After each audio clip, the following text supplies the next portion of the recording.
Support ఉంటుంది, మనం చేద్దాం. సార్ రాజు గారు, చెప్పండి. ఇలాంటి ఫాదర్ క్యారెక్టర్ చేసేటప్పుడు మదర్ క్యారెక్టర్ సుమగారిని రికమెండ్ చేయొచ్చు కదా మీరు? నేను రికమెండ్ చేయాలా? యాక్చువల్లీ నేను అడిగాను, నీ పాయింట్ నేను అడిగాను. అడిగారు కానీ ఆవిడ చెయ్యాలి కదా, చేయననింది, నేనేం చేయగలను? నేను వద్దను కాదు సార్, అక్కడే నేను చేయను అంటున్నాను.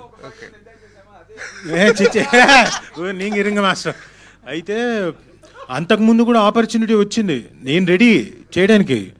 இல்லை சார், நிஜமாக வந்திருக்கு. இது இதுதான் சும்மா நானும் வந்து యాక్ట్ பண்ணுறதுக்கு. అయితే ఆవిడ చేయనుంది, నేనేం చేస్తాను దానికి? ఓకే ఓకే సర్లే, నాకు ఇంకా వెరీ హ్యాపీ అనుకున్నా.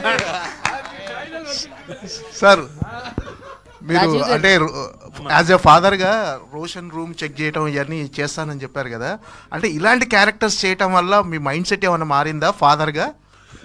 అలా ఏం లేదండి. సి ఎవ్రీ ఫాదర్, ఇప్పుడు మా ఫాదర్ తాలూకు ఇన్ఫ్లుయెన్స్ నా మీద చాలా ఉంది.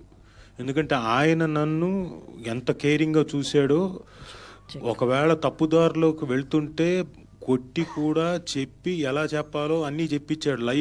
లైఫ్ అన్నది ఏంటో మొక్కలు నాటడం దగ్గర నుంచి నేర్పించాడు మాకు. గ్రౌండ్ లెవెల్ నుంచి గ్రౌండెడ్గా ఉండడం దగ్గర నుంచి నేర్పించాడు మా ఫాదర్. సో ఆయన ఇన్ఫ్లుయెన్స్ నాకు ఉంది.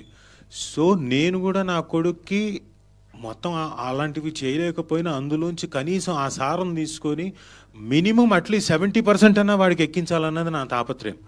అండ్ ఐ థింక్ నేను ఫాదర్గా ఒక 30-40% ఇప్పటిదాకా చెప్పాను. ఇంకో 30% ఎక్కించేస్తాను, డోంట్ వరీ.